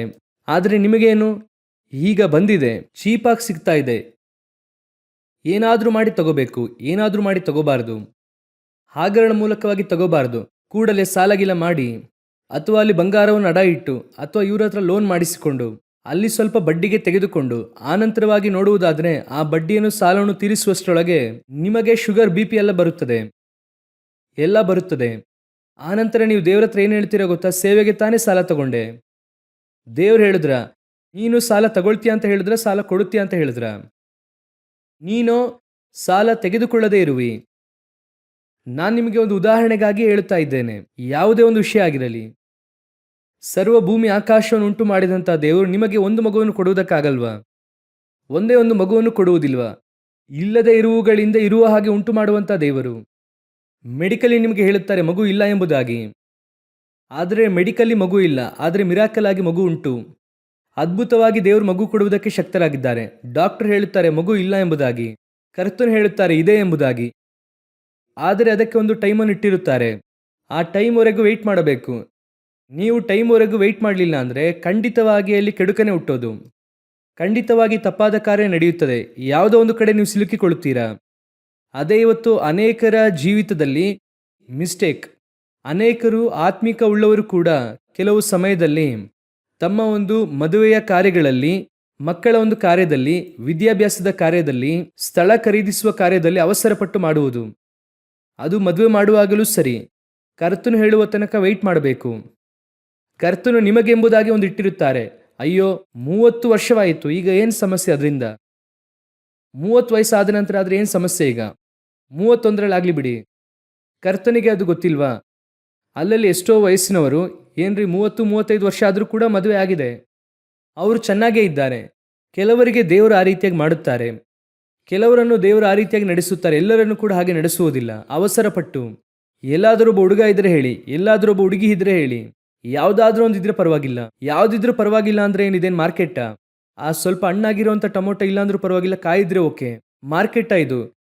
ಯಾವುದಾದ್ರೂ ಇದ್ರೂ ಪರವಾಗಿಲ್ಲ, ನೋಡಿ ಹೇಳಿರಿ ಯಾವುದಾದ್ರೂ ಒಂದು ಹುಡುಗಿಯನ್ನು. ಆ ರೀತಿ ಹೇಳುತ್ತಾರೆ. ಕೆಲವು ಸಮಯದಲ್ಲಿ ಕಾಯ್ದಿರುವಿಕೆ ಎನ್ನುವಂಥದ್ದು ಇಲ್ಲ. ಕರ್ತನು ಕೊಡುವ ತನಕ ವೆಯ್ಟ್ ಮಾಡಬೇಕು. ಕರ್ತನ ಹತ್ರ ಸೆಕೆಂಡ್ ಚಾಯ್ಸ್ ಎಂಬುದಾಗಿ ಒಂದು ಇಲ್ಲವೇ ಇಲ್ಲ. ಸೆಕೆಂಡ್ ಚಾನ್ಸ್ ಇದೆ, ಆದರೆ ಸೆಕೆಂಡ್ ಚಾಯ್ಸ್ ಇಲ್ಲ. ಚೆನ್ನಾಗಿ ಅರ್ಥ ಮಾಡಿಕೊಳ್ಳಿರಿ. ದೇವರ ಹತ್ರ ಏನಿದೆ? ಸೆಕೆಂಡ್ ಚಾನ್ಸ್ ಇದೆ. ದೇವರು ಎಲ್ಲರಿಗೂ ಕೂಡ ಸೆಕೆಂಡ್ ಚಾನ್ಸ್ ಕೊಡ್ತಾರೆ ಬಿದ್ದರೆ ಹೇಳುವುದಕ್ಕೆ, ಆದರೆ ಸೆಕೆಂಡ್ ಚಾಯ್ಸ್ ಇಲ್ಲ. ನೀವೀಗ ಒಂದನ್ನು ಆಯ್ಕೆ ಮಾಡಿದ್ದೀರಾ, ಅದರಲ್ಲಿ ಸಮಸ್ಯೆ ಇದೆ, ಬಹಳ ತೊಂದರೆಗಳಾಗ್ತಿದೆ, ನಿಮ್ಮನ್ನು ಹಾಗೆ ಒಡೆದು ತುಳಿಯುತ್ತಾ ಇದ್ದಾರೆ ಅಂತ ಅನ್ಕೊಳ್ಳಿ. ದೇವರೀಗ ಏನು ಮಾಡುತ್ತಾರೆ ಅಂದರೆ ಅದನ್ನು ಸ್ವಲ್ಪ ದಿನ ಆದ ನಂತರ ಬದಲಾಯಿಸಿ ಕೊಡುತ್ತಾರೆ. ಬದಲಾಯಿಸಿ ಕೊಡುವ ತನಕ ಏನು ಮಾಡಬೇಕು? ವೆಯ್ಟ್ ಮಾಡಬೇಕು. ಆದರೆ ಅದಕ್ಕೆ ಬದಲಾಗಿ ಇನ್ನೊಂದನ್ನು ಕೊಡೋದಿಲ್ಲ. ಈಗ ಇವ್ರಿಗೇನು ಅನಿಸುತ್ತದೆ ಗೊತ್ತಾ? ಸುಮ್ಮನೆ ದೇವರು ಬೇರೆ ಯಾವುದಾದ್ರೂ ಇನ್ನೊಂದು ಹಳೆಯ ಒಡಂಬಡಿಕೆ ಹಾಗೆ ಅದೆಲ್ಲ ಸಿಗೋದಿಲ್ಲ ಮಗನೇ, ಯಾವಾಗ ಬದಲಾಗ್ತಾರೆ, ಯಾವಾಗ ಬೇಕಾದರೂ ಬದಲಾಗ್ತಾರೆ. ನೀವು 40 ವರ್ಷ ಅರಣ್ಯ ಸುತ್ತಿ ಬರಬೇಕಂದ್ರೂ ಬರಬೇಕು. ಏನು ಮಾಡೋಕ್ಕಾಗಲ್ಲ. ಕೆಲವರು ಏನು ಗೊತ್ತಾ ಹೇಳುತ್ತಾರೆ, ಸೇವೆಗೆ ಅದು ಬಹಳ ತಡೆಯಾಗಿದೆ. ಏನು ಮಾಡೋದು? ನಾವು ಹೋಗುವಂಥ ಮಾರ್ಗದಲ್ಲಿ ಸ್ಪೀಡ್ ಬ್ರೇಕರ್ ಹಾಕಿರುತ್ತಾರೆ ನಿಲ್ಲಿಸೋದಕ್ಕೆ. ಏನು ಮಾಡೋದೀಗ? ಆ ಸ್ಪೀಡ್ ಬ್ರೇಕರನ್ನು ಹೊಡೆದಾಕ್ತೀರಾ ಅಥವಾ ನಿಧಾನವಾಗಿ ಹತ್ತಿ ಇಳಿತೀರಾ? ಬೇರೆ ಮಾರ್ಗವಿಲ್ಲ, ಹತ್ತಿ ಇಳಿಲೇಬೇಕು. ಅದನ್ನು ಹೊಡೆಯೋಕ್ಕೆಲ್ಲ ಆಗಲ್ಲ. ಕೊಟ್ಟಿದ್ದಾಯಿತು, ಕಟ್ಕೊಂಡಿದ್ದಾಯಿತು, ಅಷ್ಟೇನೆ. ಅನೇಕರು ಇವತ್ತು ಸೆಕೆಂಡ್ ಚಾನ್ಸ್ ನೋಡುತ್ತಿದ್ದಾರೆ, ಸೆಕೆಂಡ್ ಚಾಯ್ಸ್ ನೋಡುತ್ತಿದ್ದಾರೆ. ದೇವರು ಸೆಕೆಂಡ್ ಚಾನ್ಸ್ ಕೊಡುತ್ತಾರೆ, ಖಂಡಿತ ಕೊಡುತ್ತಾರೆ. ಅದನ್ನು ಬದಲಾಯಿಸಿ ಕೊಡುತ್ತಾರೆ. ವೆಯ್ಟ್ ಮಾಡಬೇಕು. ಅದೊಂದು ನಿರ್ದಿಷ್ಟ ಕಾಲ ಇದೆ. ಅವಸರ ಪಡಬೇಡಿ. ಅವಸರಪಟ್ಟು ದುಷ್ಟ ಮನುಷ್ಯನ ಹತ್ರ ಸಿಗಾಕೊಂಬೇಡಿ. ಅವಸರಪಟ್ಟು ದುಷ್ಟ ಮನುಷ್ಯರ ಹತ್ರ ಸಿಗಾಕೋಬೇಡಿ. ಅನೇಕರ ಜೀವಿತ ಆ ರೀತಿಯಾಗಿ ಮಾರ್ಪಟ್ಟಿದೆ. ದೇವರ ಚಿತ್ತ ನಿನ್ನನ್ನು ಹಾಗೆ ದುಷ್ಟ ಮನುಷ್ಯನ ಕೈಯಲ್ಲಿ ಒಪ್ಪಿಸಿಕೊಡುವಂಥದ್ದಲ್ಲ. ಕರ್ತನ ಚಿತ್ತ ನಿನ್ನನ್ನು ದುಷ್ಟ ಮನುಷ್ಯರ ಕೈಯಲ್ಲಿ ಒಪ್ಪಿಸಿಕೊಡುವಂಥದ್ದಲ್ಲ. ದೇವರು ಒಂದು ದಿನವೂ ಹಾಗೆ ನೆನೆಸುವುದೇ ಇಲ್ಲ. ಕೆಲವರೆಲ್ಲ ಹೇಳುತ್ತಾರೆ, ದೇವರು ನಿನ್ನನ್ನು ಆ ರೀತಿಯಾಗಿ ಹಿಡಿದುಕೊಟ್ಟೆ ತಿದ್ದುತ್ತಾರೆ ಅಂತ. ಒಬ್ಬ ತಂದೆ ಆ ರೀತಿಯಾಗಿ ಏನು ಮಾಡೋದೇ ಇಲ್ಲ. ಅವರು ತಿದ್ದುವುದಕ್ಕೆ 1000 ಮಾರ್ಗ ಇದೆ. ಅದೆಲ್ಲ ದೇವರು ಚೆನ್ನಾಗಿ ತಿದ್ದುತ್ತಾರೆ. ಆದರೆ ಕೆಲವು ಪರಿಸ್ಥಿತಿಗಳ ನಿಮಿತ್ತ ನಾವೇ ಹೋಗಿ ಅಲ್ಲಿ ಸಿಲುಕಿಕೊಳ್ಳುತ್ತೇವೆ. ಸಿಲುಕಿಕೊಂಡು ದೇವರ ಹತ್ರ ಪ್ರಾರ್ಥನೆ ಮಾಡೋದು, ನನಗೆ ಯಾಕೆ ದೇವರು ಈ ರೀತಿಯಾಗೆಲ್ಲ ನಡೀತಾ ಇದೆ? ದೇವರು ಹೇಳುತ್ತಾರೆ, ನೀನ್ ತಾನೇ ಹೋಗಿದ್ದು, ಹೋಗ್ಬಿಟ್ ಬಾ. ಈಗೇನು ದೇವರೇ ಮಾಡೋದು? ಏನು ಮಾಡೋಕ್ಕಾಗಲ್ಲ, 40 ವರ್ಷ ಸುತ್ಕೊಂಡು ಬಾ. ದೇವರೇ 40 ವರ್ಷವೇ ಸುತ್ತಬೇಕು, ಬೇರೆ ಮಾರ್ಗವಿಲ್ಲ, ಸುತ್ತು. ಅದು ಸರಿ ಆಗೋ ತನಕ ಸುತ್ತು. ಸರಿ ಮಾಡಿ ದೇವರೊಂದು ದಿನ ಕೊಡುತ್ತಾರೆ. 7 ವರ್ಷವಾದ ನಂತರವಾಗಿಯೇ ದೇವರು ನೆಬೂಕದ್ನೆಚ್ಚರನ ಹೃದಯವನ್ನು ಹೇಗೆ ಮಾರ್ಪಡಿಸಿದ್ರಂತೆ? ಮನುಷ್ಯನ ಹೃದಯವನ್ನಾಗಿ ಮಾರ್ಪಡಿಸುತ್ತಾರೆ. ಯಾಕೆ ನೆನೆಸಿದ್ರೆ ಒಂದೇ ದಿನದಲ್ಲಿ ಮಾಡೋಕ್ಕಾಗಲ್ವಾ? ಮಾಡೋಕ್ಕಾಗುತ್ತೆ. ನೆಬೂಕದ್ನೆಚ್ಚರನಿಗೆ 7 ವರ್ಷ, ಇಸ್ರಾಯೇಲರಿಗೆ 40 ವರ್ಷ. ಒಬ್ಬೊಬ್ಬರಿಗೂ ಕೂಡ ಒಂದೊಂದು ಟೈಮ್ ಇಟ್ಟಿದ್ದಾರೆ. ನಿನ್ನ ದುಃಖವು ಸಂತೋಷವಾಗಿ ಮಾರ್ಪಡುವುದು, ಆದರೆ ಅದಕ್ಕೆ ಒಂದು ಸಮಯ ಇದೆ. ನೀವು ಹೇಳಿದ ಕೂಡಲೇ ಮನೆಗೆ ಹೋಗಿ ಮಾರ್ಪಡುತ್ತದ ಅಂದರೆ ಅದು ಮಾರ್ಪಡುವುದಿಲ್ಲ. ಅದಕ್ಕೆ ದೇವರೊಂದು ಟೈಮ್ ಇಟ್ಟಿದ್ದಾರೆ. ಹಾಗಾದರೆ ರೆಬೆಕ್ಕಾಳು ಈ ಕಾರ್ಯವೆಲ್ಲ ನೋಡುತ್ತಾಳೆ. ಯಾಕೆ ಬೇಕು ಸಹವಾಸ? ಸುಮ್ಮನೆ ಯಾಕೆ ಬೇಕು? ವೆಯ್ಟ್ ಮಾಡೋಣ. ರೆಬೆಕ್ಕಾಳಿಗೂ ಕೂಡ ಸೇವಕಿಯರಿದ್ದಾರೆ. ರೆಬೆಕ್ಕಾಳ ಹತ್ರ ಕೂಡ ಯಾರಿದ್ದಾರೆ? ಸೇವಕಿಯರು ಅನೇಕರಿದ್ದಾರೆ. ಸಾರಳ ಹತ್ರ ಸೇವಕಿಯರಿದ್ದರು. ಆದರೆ ಸಾರಳು ನೋಡುತ್ತಾಳೆ ಕೂಡಲೇ. ಆದರೆ ರೆಬೆಕ್ಕಾಳು ನೋಡುತ್ತಾಳೆ, ಆ ಮಾತೇ ಬೇಡ, ಯಾವ ಸೇವಕಿಯನ್ನು ಕಳಿಸುವುದಿಲ್ಲ. ಹಾಗಾದರೆ ಮಕ್ಕಳು ಇಲ್ಲಾಂದ್ರೂ ಕೂಡ ಪರವಾಗಿಲ್ಲ, ನಮ್ಮ ಮನೆಗೆ ಇನ್ನೊಬ್ಬ ಸೇವಕಿ ಬೇಕಾಗಿಲ್ಲ, ಅಷ್ಟೇ ಮುಗೀತು. ಇಲ್ಲ, ನಿನಗೆ ಬಂಜೆ ಎಂಬುದಾಗಿ ಹೇಳುತ್ತಾರೆ. ಅವ್ರು ಏನು ಹೇಳಿದ್ರು ಕೂಡ ಪರವಾಗಿಲ್ಲ, ನನಗೆ ಇನ್ನೊಬ್ಬರು ಬೇಡ, ನೀನು ನನ್ನೊಂದಿಗೆ ಇರುತ್ತೀಯ ಕಡೆಯ ತನಕ. ಹೌದು, ಅಷ್ಟೇನೆ. ನೀವು ಹೋಗಿ ನೋಡಿ, ಅಬ್ರಹಾಮನು ಎಲ್ಲಾ ಸ್ಥಳದಲ್ಲೂ ಮಾತಾಡುತ್ತಾನೆ. ಸಾರಾಳು ಬಂದು ಹೇಳುತ್ತಾಳೆ, ಸೇವಕಿಯೊಂದಿಗೆ ಹೋಗಿ ಸೇರು. ಹಾಗೆ ಹೇಳಿದ ಕೂಡಲೇ ಅಬ್ರಹಾಮನು ಒಂದು ಮಾತು ಆಡೋದಿಲ್ಲ. ಯಾಕಮ್ಮ ಈ ರೀತಿಯಾಗಿ ಹೇಳ್ತೀಯಾ? ನೋಡೋಣ, ಸ್ವಲ್ಪ ದಿನಗಳಾಗಲಿ. ಆ ರೀತಿಯಾಗಿ ಏನು ಕೂಡ ಹೇಳುವುದಿಲ್ಲ. ಆದ್ರಿಂದ ನಂತರವಾಗಿ ದೇವರು ಹೇಳುತ್ತಾರೆ, ನೀನು ನಿನ್ನ ಹೆಂಡತಿಯ ಮಾತಿಗೆ ಕಿವಿಗೊಟ್ಟದ್ದರಿಂದ. ಕೆಲವರು ಇದಕ್ಕೆಲ್ಲ ಕೂಡಲೇ ಕಿವಿಗೊಡುತ್ತಾರೆ. ನೀವು ಗಂಡನಿಗೆ ಹೇಳಿ ನೋಡಿ, ಏನ್ರಿ ಸಾಯಂಕಾಲ ಆಚೆ ಹೋಗ್ಬೇಕು, ಸ್ವಲ್ಪ ಬೇಗ ಬನ್ನಿ ಅಂದರೆ ಅವ್ರು ಬರೋದಿಲ್ಲ. ಲೇಟಾಗಿಯೇ ಬರುತ್ತಾರೆ. 6:30 ಆಗುತ್ತದೆ, 7 ಗಂಟೆ ಆಗುತ್ತದೆ. ಅದಕ್ಕೆ ಒಂದು ಕಾರಣ ಹೇಳುತ್ತಾರೆ. ಅದೇ ಸಮಯದಲ್ಲಿ ಮನೆ ಬಿಟ್ಟು ಆಚೆ ಹೋಗಿ ಅಂತ ಹೇಳಿ ಕೂಡಲೇ ಹೋಗುತ್ತಾರೆ. ಏನಂತ ಕೇಳಿ, ನೀನ್ ತಾನೇ ಹೇಳಿದ್ದು. ಆ ವ್ಯಕ್ತಿಗೆ ಯಾವುದನ್ನು ಕೇಳಬೇಕು ಕೇಳಬಾರ್ದು ಎಂಬುದಾಗಿ ಚೆನ್ನಾಗಿ ತಿಳ್ಕೊಂಡಿದ್ದಾನೆ. ಮನೆ ಬಿಟ್ಟು ಹೋಗ್ಬೇಕಂದ್ರೆ ಅಷ್ಟು ಸಂತೋಷ. ಕೆಲವರು ಬ್ಯಾಗ್ ಹಿಡ್ಕೊಂಡು ಕೈಯಲ್ಲಿ ನಿಂತಿರುತ್ತಾರೆ. ಹೋಗ್ತೀರಾ ಅಂತ ಹೇಳಿದ ಕೂಡಲೇ ಹೋಗ್ತಾರೆ. ಅವರು ಒಡನೆ ಕೇಳುತ್ತಾರೆ, ಏನ್ರಿ ಕೂಡಲೇ ಹೋಗ್ತಾ ಇದ್ದೀರಾ? ಬರುವುದಕ್ಕೆ ಲೇಟ್ ಆಗುತ್ತದೆ, ಹೋಗೋಕೆ ಲೇಟ್ ಆಗಲ್ಲ. ಮನೆ ಬಿಟ್ಟು ಕೂಡಲೇ ಹೊರಟೋಗ್ತಾರೆ. ಯೋಚನೆ ಮಾಡಿ ನೋಡಿ, ಈ ರೀತಿಯಾದಂಥ ಒಂದು ಆಪ್ಷನ್ ಅನ್ನು ಈಸಾಕನಿಗೆ ರೆಬೆಕ್ಕಾಳು ಕೊಡಲೇ ಇಲ್ಲ. ಆ ರೀತಿಯಾಗಿ ಆಪ್ಷನ್ ಇಲ್ಲ. 20 ವರ್ಷದಿಂದ ಮಕ್ಕಳೇ ಇಲ್ಲ. ಈಸಾಕನಿಗೆ 60 ವರ್ಷ ಆಗೋಗಿದೆ. ವಾಕ್ಯ ಹೇಳುತ್ತದೆ, ಏಸಾವನು ಹಾಗೂ ಯಾಕೋಬನು ಹುಟ್ಟುವಾಗ ಈಸಾಕನು 60 ವರ್ಷದವನಾಗಿ ಇದ್ದನು. ಹೆಚ್ಚು ಕಮ್ಮಿ 20 ವರ್ಷದಿಂದ ಮಕ್ಕಳಿಲ್ಲ. ಆಕೆ ಹೇಳುತ್ತಾಳೆ, ಇನ್ನೂ 20 ವರ್ಷ ಆದರೂ ಕೂಡ ಪರವಾಗಿಲ್ಲ. ಈ ಮನೆಯೊಳಗೆ ದುಷ್ಟ ಮನುಷ್ಯನು ಬೇಕಾಗಿಲ್ಲ, ಈ ಮನೆಯೊಳಗೆ ಕೆಡುಕನು ಬೇಕಾಗಿಲ್ಲ. ನಾನು ಯಾವುದಕ್ಕಾಗಿ ಮನೆಯೊಳಗೆ ಬಂದಿದ್ದೇನೆ ಗೊತ್ತಾ? ದೇವಭಕ್ತಿಯುಳ್ಳ ಸಂತತಿಯನ್ನು ಹೆರುವುದಕ್ಕೋಸ್ಕರ. ಕರ್ತನು ಆ ಉದ್ದೇಶಕ್ಕೋಸ್ಕರವಾಗಿ ಈಗ ಪೌಲನು ಹೇಳುತ್ತಾರೆ, ನಿಮ್ಮನ್ನು ಶುದ್ಧ ಕನ್ನಿಕೆಯಾಗಿ ನಾನು ಯಾಕೆ ತಂದಿದ್ದೇನೆ ಗೊತ್ತಾ? ದೇವಭಕ್ತಿಯುಳ್ಳ ಸಂತತಿಯನ್ನು ಹೆರುವುದಕ್ಕೋಸ್ಕರವಾಗಿ. ನೀವಿಲ್ಲಿ ಕೂತ್ಕೊಂಡು ಅನೇಕರು ಈ ಸರ್ಪದ ಶಬ್ದಕ್ಕೆ ಕಿವಿಗೊಡುವಂತವರಿದ್ದಾರೆ. ಏನ್ ಮಾಡುತ್ತಾರೆ? ಸರ್ಪದ ಶಬ್ದಕ್ಕೆ ಕಿವಿಗೊಡುವವರು ಇದ್ದಾರೆ. ಹೋಗಿ ಸರ್ಪದ ಮಾತನ್ನು ಕೇಳಿ. ನೀವೀಗ ಸಭೆಯೊಳಗೆ ಕೂತಿದ್ದೀರಾ, ತೋಟದೊಳಗೆ ಕೂತಿದ್ದೀರಾ. ಆದರೆ ತೋಟದೊಳಗೆ ಕೂತುಕೊಂಡು, ಸಭೆಯೊಳಗೆ ಕೂತುಕೊಂಡು ಹೊರಗಿನಿಂದ ಬರುವಂತ ಸರ್ಪದ ಮಾತನ್ನು ಕೇಳ್ತಿದ್ದೀರಾ. ನಿಮ್ಮ ಸಭೆಯಲ್ಲಿ ದೇವರು ಎಷ್ಟೋ ಕಾರ್ಯವನ್ನು ಹೇಳಿಕೊಟ್ಟಿದ್ದಾರೆ.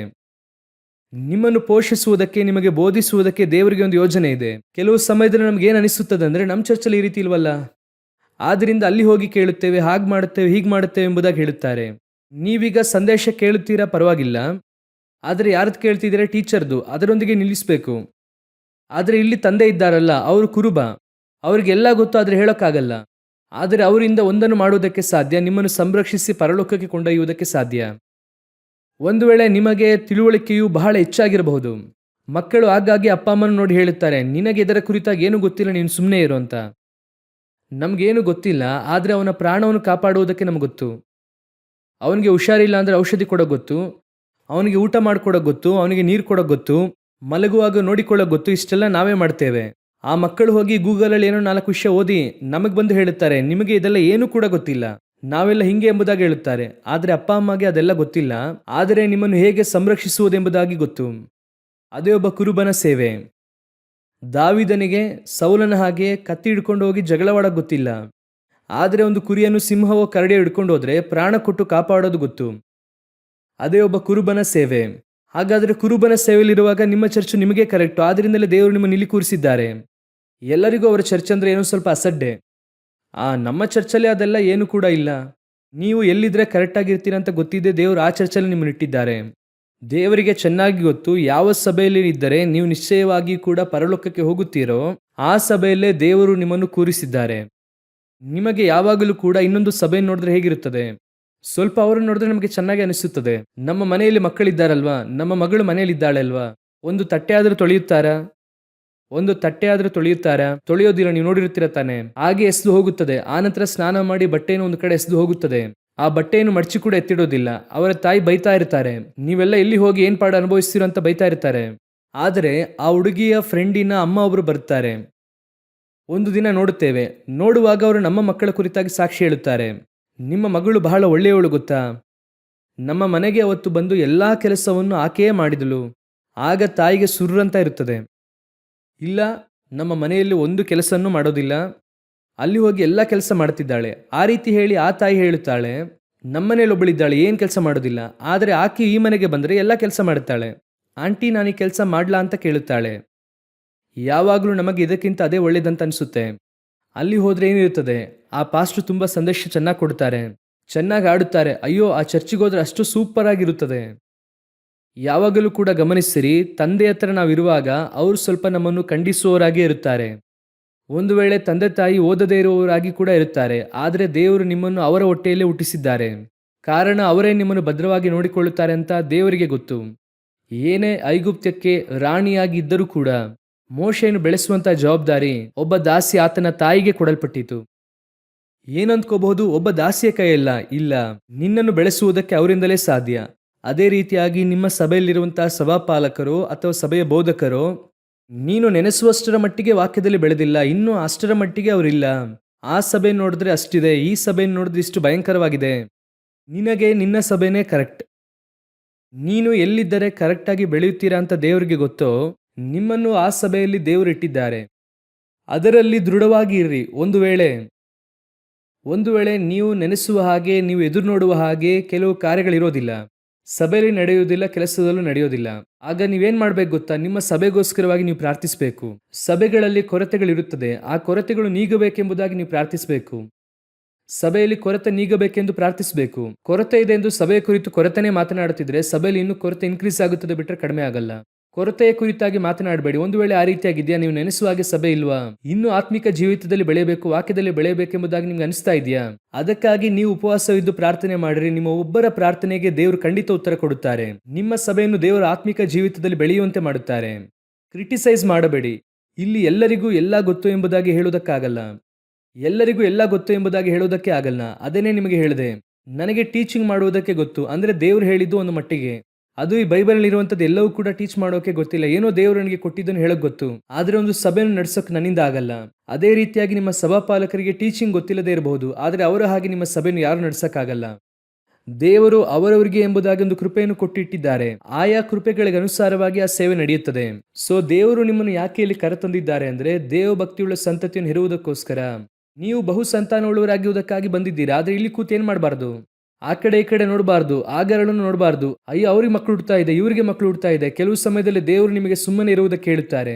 ಕೆಲವು ಸಮಯದಲ್ಲಿ ದೇವರು ಏನ್ ಮಾಡ್ತಾರೆ, ಏನು ಮಾಡದೆ ಸುಮ್ಮನಿರಿ ಅಂತ ಹೇಳುತ್ತಾರೆ. ಆಗ ಸುಮ್ಮನಿರಿ, ಸ್ವಲ್ಪ ದಿನಗಳು ಹಾಗೆ ಇರ್ರಿ. ನೋಡಿ, ರಾಹೇಲಳಿಗೆ ಮಕ್ಕಳಿಲ್ಲ. ರಾಹೇಲಳಿಗೆ ಬಹಳ ಕೋಪ ಬಂತು. ಈಗ ಆಕೆ ಹೋಗಿ ಹೇಳುತ್ತಾಳೆ, ಆದಿಕಾಂಡ ಪುಸ್ತಕ 30ನೇ ಅಧ್ಯಾಯ 1ನೇ ವಾಕ್ಯ ಓದಿರಿ. ರಾಹೇಲಳು ತಾನು ಮಕ್ಕಳನ್ನು ಹೆರದೇ ಇರುವುದನ್ನು ನೋಡಿ ತನ್ನ ಅಕ್ಕನ ಮೇಲೆ ಹೊಟ್ಟೆ ಕಿಚ್ಚುಪಟ್ಟು ಯಾಕೋಬನಿಗೆ ಮಕ್ಕಳನ್ನು ನನಗೆ ಕೊಡು, ಇಲ್ಲದಿದ್ದರೆ ಸಾಯುವೆನು ಎಂದು ಹೇಳಲು. ಅಲ್ಲಿ ಚೆನ್ನಾಗಿ ಗಮನಿಸಿರಿ, ರಾಹೇಲ್ ಏನು ಮಾಡುತ್ತಾಳೆ? ಕರ್ತನು ಆಕೆಗೆ ಮಕ್ಕಳನ್ನು ಕೊಡದೇ ಇದ್ದಾರೆ. ಮುಂದಿನ ವಾಕ್ಯ ಓದಿರಿ. ಅವನು ಆಕೆಯ ಮೇಲೆ ಕೋಪಗೊಂಡು, ದೇವರು ನಿನಗೆ ಮಕ್ಕಳು ಕೊಡದೆ ಹೋದ ಮೇಲೆ ಕೊಡಲಿಕ್ಕೆ ನನ್ನಿಂದಾದೀತೋ ಅಂದನು. ಯಾರಿದನ್ನು ಹೇಳ್ತಿರೋದು? ಯಾಕೋಬನೊಬ್ಬ ದೇವ ಮನುಷ್ಯ. ಚೆನ್ನಾಗಿ ಅರ್ಥ ಮಾಡಿಕೊಳ್ಳಿ. ಯಾಕೋಬನು ಪ್ರಯಾಣ ಮಾಡಿ ಹೋಗುತ್ತಾ ಇರುವಾಗ ದೇವರು ಅವನನ್ನು ಸಂಧಿಸುತ್ತಾರೆ. ಅವನು ಹಿಂತಿರುಗಿ ಬರುವಾಗ ದೇವರು ಅವನ ಸಂಗಡ ಮಾತನಾಡುತ್ತಾರೆ. ಈ ರೀತಿಯಾಗಿ ಅನೇಕ ಇರುತ್ತದೆ. ಅವನೊಂದಿಗೆ ದೇವರು ಇದ್ದು ನಡೆಸುತ್ತಾರೆ. ಅವನು ಡೈರೆಕ್ಟಾಗಿ ಹೇಳುತ್ತಾನೆ, ದೇವರು ನಿನಗೆ ಮಕ್ಕಳನ್ನು ಕೊಡದೆ ಹೋದ ಮೇಲೆ. ಅವನು ಕರೆಕ್ಟಾಗಿ ಹೇಳುತ್ತಾನೆ, ದೇವರು ನಿನಗಿನ್ನೂ ಕೊಟ್ಟಿಲ್ಲ. ಈಗ ದೇವರು ರಾಹೇಲಳಿಗೆ ಮಕ್ಕಳನ್ನು ಕೊಡಬಾರದೆಂಬುದಾಗಿ ಅಂದುಕೊಂಡ್ರ ಅಥವಾ ಈಗ ಕೊಡಬಾರ್ದಂತ ಅಂದುಕೊಂಡ್ರ? ಆಗ ಕೊಡಬಾರದೆಂಬುದಾಗಿ ಅಂತ ಮಾತ್ರ ಅಂದುಕೊಂಡಿದ್ದು. ವಾಕ್ಯ ಓದಿರಿ, ಅದೇ 30ನೇ ಅಧ್ಯಾಯ 22ನೇ ವಾಕ್ಯ ಓದಿರಿ. ಆಮೇಲೆ ದೇವರು ರಾಹೇಲಳನ್ನು ನೆನೆಸಿಕೊಂಡು ಆಕೆಯ ಮೊರೆಯನ್ನು ಕೇಳಿ ಆಕೆಗೆ ಮಕ್ಕಳಾಗುವಂತೆ ಮಾಡಿದನು. ಚೆನ್ನಾಗಿ ಗಮನಿಸಿರಿ, ಒಬ್ಬೊಬ್ಬರನ್ನು ಕೂಡ ದೇವರು ಒಂದೊಂದು ಕಾಲಘಟ್ಟದಲ್ಲಿ ನೆನೆಸಿಕೊಳ್ಳುತ್ತಾರೆ. ಇನ್ನೊಂದು ವಾಕ್ಯವನ್ನು ಓದಿರಿ, 29ನೇ ಅಧ್ಯಾಯ 31ನೇ ವಾಕ್ಯ ಓದಿರಿ. ಲೇಯಳು ಯಾಕೋಬನಿಗೆ ಅಲಕ್ಷ್ಯವಾದಳೆಂದು ಯೆಹೋವನು ನೋಡಿ ಆಕೆಯನ್ನು ಬಸುರಾಗುವಂತೆ ಮಾಡಿದನು. ಹಾಗಾದ್ರೆ ಇದು ಕರ್ತನ ಕರದಲ್ಲಿದೆ. ಒಬ್ಬೊಬ್ಬರಿಗೂ ಕೂಡ ಒಂದೊಂದು ಕಾಲಘಟ್ಟದಲ್ಲಿ ಕೊಡಬೇಕೆನ್ನುವಂಥದ್ದು ದೇವರ ಪ್ಲಾನ್. ರಾಹೇಲಳಿಗೆ ಈಗ ಕೊಡಬಾರದೆಂಬುದಾಗಿ ಅಲ್ಲ, ಆದರೆ ಈಗ ಕೊಡಬಾರದೆಂಬುದಾಗಿ. ಒಂದು ದಿನ ಬರುತ್ತದೆ, ದೇವರು ನೆನೆಸಿಕೊಳ್ಳುತ್ತಾರೆ. ಅದಕ್ಕಿಂತ ಮುಂಚೆ ನೀವೇನು ಮಾಡಬಾರ್ದು? ಅವಸರ ಪಡಬಾರ್ದು. ಕೂಡಲೇ ಅವಸರ ಪಡೋದು, ಹೊಟ್ಟೆ ಕಿಚ್ಚು. ಅದರ ಪರಿಣಾಮ ಏನು? ನಿನ್ನನ್ನು ಒಂದು ಯೋಜನೆಯೊಂದಿಗೆ ತಂದು ನಾನು ಒಪ್ಪಿಸಿದ್ದೇನೆ. ಹೇಗೆ ಅವ್ವಳನ್ನು ತಂದು ಆದಾಮನಿಗೆ ಒಪ್ಪಿಸಿಕೊಟ್ನೋ, ಹೇಗೆ ರೆಬೆಕಾಳನ್ನು ತಂದು ಈಸಾಕನಿಗೆ ಒಪ್ಪಿಸಿಕೊಟ್ನೋ, ಅದೇ ರೀತಿಯಾಗಿ ನಿನ್ನನ್ನೊಂದು ಯೋಜನೆಗೆ ಅನುಸಾರವಾಗಿ ಕೊಟ್ಟಿದ್ದೇನೆ. You must wait. ದೇವರು ಕೊಡುವ ತನಕ ತಾಳ್ಮೆಯಿಂದ ಕಾದಿರಿ. ಏನಾಗ್ತಾ ಇದೆ ಈಗ? ಈಗಲೇ ಬೇಕು, ಕೂಡಲೇ. ಕೆಲವರೆಲ್ಲ ಇಮ್ಮಿಡಿಯೇಟ್ ಆಗಬೇಕು ಅಂತಾರೆ. ಅವರು ಆಸೆ ಪಡುತ್ತಾರೆ. ಆ ರೀತಿಯಾಗಿ ಆಸೆ ಪಡುತ್ತಾರಲ್ವಾ, ಅವರು ಇನ್ನೂ ಮಕ್ಕಳಿದ್ದಂಗೆ. ಅದರ ಹೆಸರೇನು? ಮಕ್ಕಳಂತೆ. ಮಕ್ಕಳನ್ನು ನೋಡಿರಿ, ನೀವೊಂದು ಚಾಕ್ಲೇಟ್ ಕೇಳ್ತು ಅಂತ ಹೇಳಿ ಕೊಡಿಸ್ಲಿಲ್ಲ ಅದೇನು ಮಾಡುತ್ತದೆ? ಅದು ಅಲ್ಲೇ ಕೂತ್ಕೊಂಡು ಅಳುತ್ತೆ, ಅಲ್ಲೇ ಬಿಕ್ಕಿಸಿ ಅಳುತ್ತದೆ. ಆ ರೀತಿಯಾಗಿ ಆ ಮಕ್ಕಳ ಗುಣದೊಂದಿಗೆನೆ 50 ವರ್ಷ ಆದರೂ ಆ ರೀತಿನೇ ಇರುವಂಥ ಜನರಿದ್ದಾರೆ. 50 ವರ್ಷ ಆದರೂ ಆಗಿ ಕೇಳುತ್ತಾರೆ. ಮನೆಯಲ್ಲಿ ಅಪ್ಪನ ಹತ್ರ ಕೇಳುತ್ತಾರೆ, 20 ವರ್ಷ ಆಗಿರುತ್ತೆ. ಅಪ್ಪ ಕೊಡಿಸ್ಲಿಲ್ಲ ಅಂದರೆ ಮುಖ ತಿರುಗಿಸ್ಕೊಂಡು ಕೂತಿರುತ್ತೆ, ಹಾಗೇ ನೋಡ್ತಾ ಇರುತ್ತೆ. ಅಪ್ಪ ಏನೇನೋ ಹೇಳುತ್ತಾರೆ, ಏನೂ ಕೇಳುವುದಿಲ್ಲ. ಕೊಡಿಸೋ ತನಕ ಹಾಗೆ ಕೂತಿರ್ತಾರೆ. ಸರಿ, ಇದು ಪರವಾಗಿಲ್ಲ, ಅಪ್ಪನ ಮನೆ. ಇದೇ ರೀತಿ ಮದುವೆ ಆದ ನಂತರವಾಗಿಯೂ ಮಾಡುತ್ತದೆ. ಹಾಗೆ ಮದುವೆ ಆದ ನಂತರವೂ ಅದೇ ರೀತಿ ಮಾಡುತ್ತಾರೆ. ಹಾಗೆ ಗಂಡನ ಹತ್ರ ಮುನ್ಸ್ಕೊಂಡು ಹಾಗೆ ಕೂತಿರ್ತಾರೆ. ಕೆಲವರೆಲ್ಲ ಈಗ ಕೂಡಲೇ ಇಮ್ಮಿಡಿಯೇಟ್ ಆಗಿ ಮಾಡಬೇಕು. ಹೇಗೆ ಮಾಡೋಕ್ಕಾಗುತ್ತೆ? ಕರ್ತನು ಒಂದನ್ನು ಕೊಡದೇ ಇರುವ ಪಕ್ಷದಲ್ಲಿ ನೀನು ಇಮಿಡಿಯೇಟ್ ಆಗಿ ಮಾಡಬೇಕಂತ ಅಂದ್ಕೊಂಡೆ ಅಂದರೆ ನಿನಗೆ ಹುಟ್ಟುವಂಥದ್ದು ಕೆಡುಕ ಮನುಷ್ಯನಾಗಿರುತ್ತಾನೆ ಅಥವಾ ದುಷ್ಟನು ಹುಟ್ಟುತ್ತಾನೆ. ಈಗ ಈಕೆ ಮಾಡಿದ್ದರಿಂದ ಏನಾಯಿತು? ಓದಿರಿ, 30ನೇ ಅಧ್ಯಾಯ 5-6 ವಾಕ್ಯ ಓದಿ. ಅವನು ಅವಳನ್ನು ಕೂಡಲು ಬಿಲ್ಹಳು ಗರ್ಭಿಣಿಯಾಗಿ ಗಂಡು ಮಗುವನ್ನು ಹೆರಲು ರಾಹೇಲಳು, ದೇವರು ನನ್ನ ಕಡೆಗೆ ನ್ಯಾಯ ತೀರಿಸಿದ್ದಾನೆ, ಆತನು ನನ್ನ ಮೊರೆಯನ್ನು ಕೇಳಿ ನನಗೆ ಮಗನನ್ನು ಅನುಗ್ರಹಿಸಿದ್ದಾನೆ ಎಂದು ಹೇಳಿ ಅದಕ್ಕೆ ದಾನ್ ಎಂದು ಹೆಸರಿಟ್ಟಳು. ಯಾವ ಮಗು ಹುಟ್ಟಿತು? ಅದೇ ರೀತಿ ಈ ವಾಕ್ಯವನ್ನು ಕೂಡ ಸೇರಿ ಓದಿರಿ. ಆದಿಕಾಂಡ ಪುಸ್ತಕ 49ನೇ ಅಧ್ಯಾಯ 17ನೇ ವಾಕ್ಯವನ್ನು ಕೂಡ ಓದಿರಿ. ದಾನನು ದಾರಿಯಲ್ಲಿರುವ ಹಾವಿನಂತೆಯೂ ಮಾರ್ಗದಲ್ಲಿ ಕುದುರೆಯ ಹಿಮ್ಮಡಿಯನ್ನು ಕಚ್ಚಿ ಸವಾರನನ್ನು ಕೆಡಹುವ ವಿಷ ಸರ್ಪದಂತೆಯೂ ಆಗಿರುವನು. ಯಾರ ಕುರಿತಾಗಿ ಹೇಳ್ತಾ ಇರೋದು? ಅವನು ಹೇಗೆ ಹುಟ್ಟಿದ? ಕೋಪ, ಇಮಿಡಿಯೇಟ್ ಆಗಿ ನನಗೆ ಈಗಲೇ ಮಗು ಬೇಕು. ಈ ತಪ್ಪನ್ನು ಸಾರಾಳು ಮಾಡುತ್ತಾಳೆ, ಅದೇ ತಪ್ಪನ್ನು ರಾಹೇಲಳು ಕೂಡ ಮಾಡುತ್ತಾಳೆ. ಆದರೆ ರೆಬೆಕಾಳು ಮಾಡಲಿಲ್ಲ. ಇವೆರಡರಲ್ಲಿ ಏನು ವ್ಯತ್ಯಾಸ ಗೊತ್ತಾ? ರೆಬೆಕಾಳು ಎನ್ನುವಂಥವಳು ದೇವರ ಈಸಾಕನಿಗೆ ನಿಶ್ಚಯಿಸಿದಂಥವಳು, ಆದರೆ ರಾಹೇಲಳನ್ನು ಯಾಕೋಬನು ಹೋಗಿ ನಿಶ್ಚಯಿಸಿಕೊಳ್ಳುತ್ತಾನೆ. ಕರ್ತನು ತಂದು ಒಪ್ಪಿಸುವಾಗ ನಿನಗೆ ಅವಶ್ಯವಾದದ್ದೆಲ್ಲವನ್ನು ಕೂಡ ಕೊಟ್ಟು ಒಪ್ಪಿಸುತ್ತಾರೆ. ಆಶೀರ್ವಾದವನ್ನು ಕೊಟ್ಟು ಒಪ್ಪಿಸುತ್ತಾರೆ. ಸರಿ, ಕೊಟ್ಟಿಲ್ಲ, ಹುಡುಕಿ ಪಡ್ಕೊಂಡಿದ್ದಾಯಿತು, ಯಾವುದೋ ಒಂದು ಕಡೆ ತಪ್ಪಾಯಿತು. ಸರಿ, ಪರವಾಗಿಲ್ಲ. ದೇವರು ಹೇಳುತ್ತಾರೆ, ನಾನು ಸರಿಪಡಿಸುತ್ತೇನೆ, ನಾನು ನೆನೆಸಿಕೊಳ್ಳುತ್ತೇನೆ. ಒಂದು ಕಾಲಘಟ್ಟ ಬರುತ್ತದೆ. Just wait. ತಾಳ್ಮೆಯಿಂದ ಕಾದಿರ್ರಿ. ಅವಸರ ಪಡಬೇಡಿ. ನೀವು ಅವಸರ ಪಟ್ರಿ ಅಂದರೆ ಯಾವ ದರ್ಶನಕ್ಕಾಗಿ ನಿನ್ನನ್ನು ಕರೆತನ್ನೋ ಆ ದರ್ಶನವು ನಿನ್ನಿಂದ ಮಾಡಲಿಕ್ಕೆ ಆಗದೆ ಹೋಗುತ್ತದೆ. ಅನೇಕರ ಜೀವಿತದಲ್ಲಿ ಹಾಗೇ ನಡೆದಿದೆ. ಅನೇಕರ ಜೀವಿತದಲ್ಲಿ ಕೆಲವರೆಲ್ಲ ದೇವರ ಬಳಿಯಿಂದ ಮಹಿಮೆಯಾದ ದರ್ಶನವನ್ನು ಪಡ್ಕೊಂಡು ಬಂದವರು. ನನ್ನ ಕಾಲಘಟ್ಟದಲ್ಲಿ ನಾನು ನೋಡಿದಂಥ ಸೇವಕರು ಹೇಳ್ತಿದ್ದೇನೆ, ಮಹಿಮೆಯಾದ ದರ್ಶನದೊಂದಿಗೆ ಬಂದರು. ಆದರೆ ಕೆಲವು ಸಮಯದಲ್ಲಿ ಆ ದರ್ಶನಕ್ಕೆ ಒಗ್ಗದೇ ಇರುವಂಥ ಕೆಲವರನ್ನು ತಮ್ಮ ಜೀವನ ಸಂಗಾತಿಯಾಗಿ ಆರಿಸಿಕೊಂಡರು. ಅದರ ಪರಿಣಾಮ ಏನಾಯಿತು? ಅವರ ಜೀವಿತದಲ್ಲಿ ಅವರು ಹೋರಾಡುತ್ತಲೇ ಇದ್ದರು. ಒಂದು ಹಂತದಲ್ಲಿ ಕರ್ತನು ಸರಿ ಮಾಡುತ್ತಾರೆ ಎನ್ನುವಂತಹ ನಂಬಿಕೆ ಹೋಗಿ, ಇದು ಬೇಡ ಬೇಡ, ನನಗೆ ಇನ್ನು ಮುಂದೆ ಇದು ಬೇಕಾಗಿಲ್ಲ, ನಾನು ಇನ್ನೊಂದನ್ನು ಹುಡುಕಿಕೊಳ್ಳುತ್ತೇನೆ, ಆ ರೀತಿಯಾಗಿ ಒಂದು ತೀರ್ಮಾನ ತೆಗೆದುಕೊಂಡ್ರು ನೋಡ್ರಿ. ಆ ಸ್ಥಳದಲ್ಲಿ ಅವರ ಸೇವೆ, ದರ್ಶನ ಎಲ್ಲವೂ ಕೂಡ ಹೋಯಿತು. ಈಗ ಇವರ ಹತ್ರ ಹೋಗಿ ಕೇಳಿದ್ರೆ ಏನು ಹೇಳುತ್ತಾರೆ? ನಿಮಗೆ ಗೊತ್ತಿಲ್ವಾ?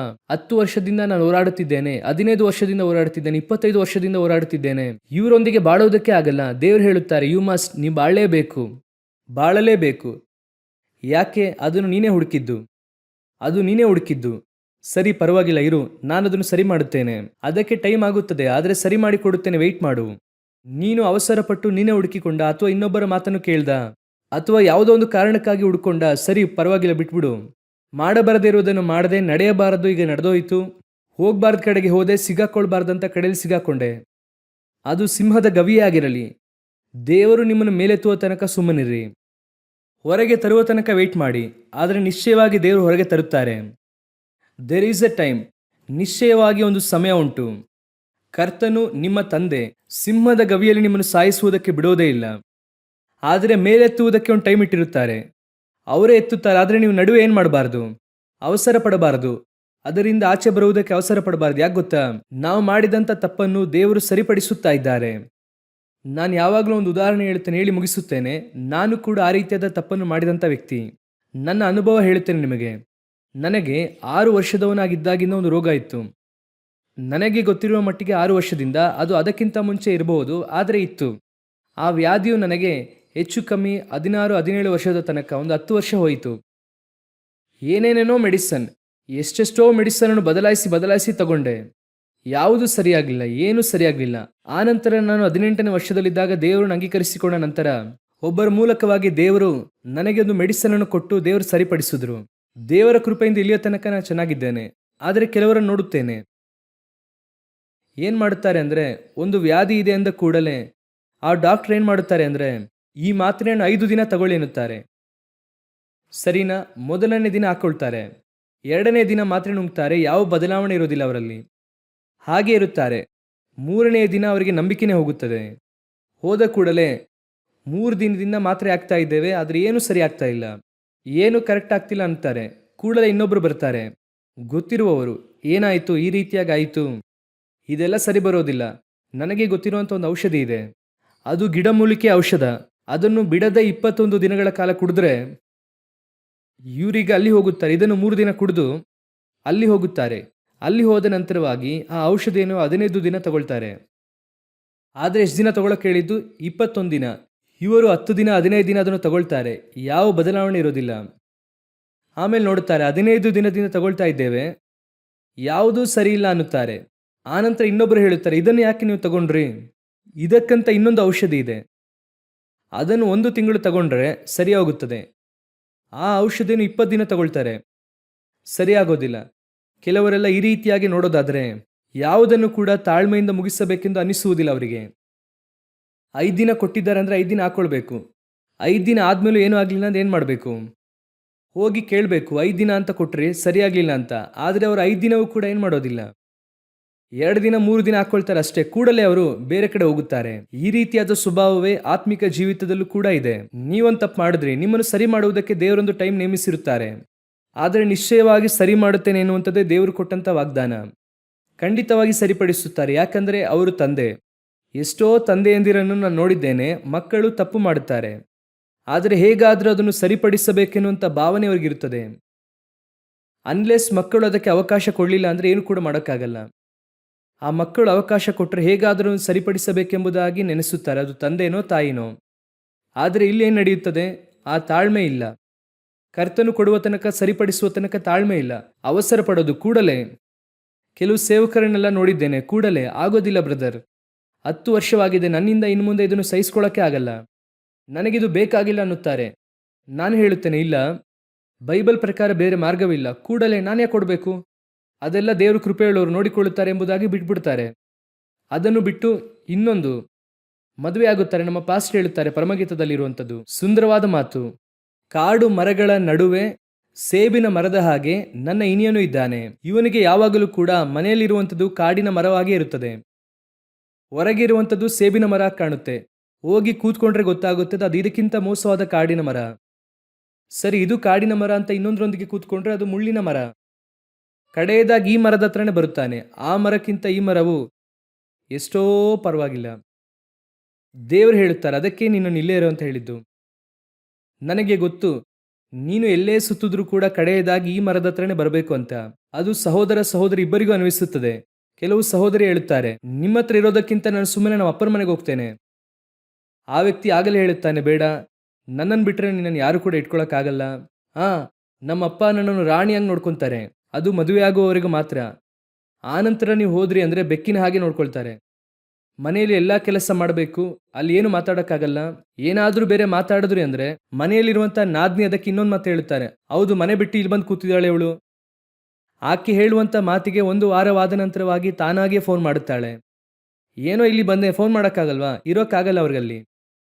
ಅದೇ ವಿಷಯ, ಒಳ್ಳೆಯದೋ ಕೆಟ್ಟದೋ, ಅದು ಕಾಡಿನ ಮರವೋ ಸೇಬಿನ ಮರವೋ, ಅದರೊಂದಿಗೆ ಕಡೆಯ ತನಕ ಏನು ಮಾಡಬೇಕು? ಓಡ್ಬಿಡಬೇಕು. ಕೆಲವು ಸಮಯದಲ್ಲಿ ತಾಳ್ಮೆಯು ಎಷ್ಟೋ ದೊಡ್ಡ ಕಾರ್ಯವನ್ನು ಸಾಧಿಸಿಕೊಡುತ್ತದೆ. ಅದಕ್ಕಿಂತ ನಿಮ್ಮ ದರ್ಶನ ನೆರವೇರುವುದಕ್ಕೆ ತಾಳ್ಮೆಯಿಂದ ಕಾದಿರ್ರಿ. ರೆಬೆಕಾಳಿಗೆ ತಾಳ್ಮೆ ಇತ್ತು, ರಾಹೇಲಳಿಗೆ ಆ ತಾಳ್ಮೆ ಇಲ್ಲ. ಸಾರಾಳಿಗೆ ಆ ತಾಳ್ಮೆ ಇಲ್ಲ, ಅಯ್ಯೋ 90 ವರ್ಷವಾಯಿತು. ಇವರಿಗೆ ಆ ತಾಳ್ಮೆ ಇಲ್ಲ, ಅಯ್ಯೋ ನನ್ನ ಸಹೋದರಿಗೆ ಮಕ್ಕಳು ಹುಟ್ಟಿತಲ್ಲ ಎಂಬುದಾಗಿ. ದೇವರು ಹೇಳುತ್ತಾರೆ, ತಾಳ್ಮೆಯಿಂದ ಇರು. ನಿನ್ನನ್ನು ದೇವರು ನೆನೆಸುವಂಥ ಒಂದು ಕಾಲ ಬರುತ್ತದೆ. ಯಾಕಂದರೆ ನಿನ್ನನ್ನು ಕರೆದಾತನು ನಂಬಿಗಸ್ತನು. ಒಂದು ವೇಳೆ ರಾಹೇಲಳು ಯಾಕೋಬನೊಂದಿಗೆ ಬಂದಂಥ ಒಬ್ಬ ವ್ಯಕ್ತಿಯಾಗಿರಬಹುದು, ಕರ್ತನ ಚಿತ್ತವಿಲ್ಲದೆ ಬಂದಿರಬಹುದು. ಆದರೂ ಕೂಡ ನೀನು ಯಾಕೋಬನೊಂದಿಗೆ ಬಂದಿದ್ದೀಯಾ. ಯಾಕೋಬನು ನಿನ್ನನ್ನು ಪ್ರೀತಿಸಿದ್ದಾನೆ. ನಿನ್ನನ್ನು ಯಾವತ್ತೂ ನಾನು ಕೈ ಬಿಡೋದೇ ಇಲ್ಲ. ನಿನ್ನನ್ನು ನಾನು ನೆನೆಸಿಕೊಳ್ಳುತ್ತೇನೆ. ನಿನಗೆ ಒಬ್ಬ ಮಗನನ್ನು ಕೊಡುತ್ತೇನೆ. ಅವನು ಹೇಗಿರುತ್ತಾನೆ ಗೊತ್ತಾ?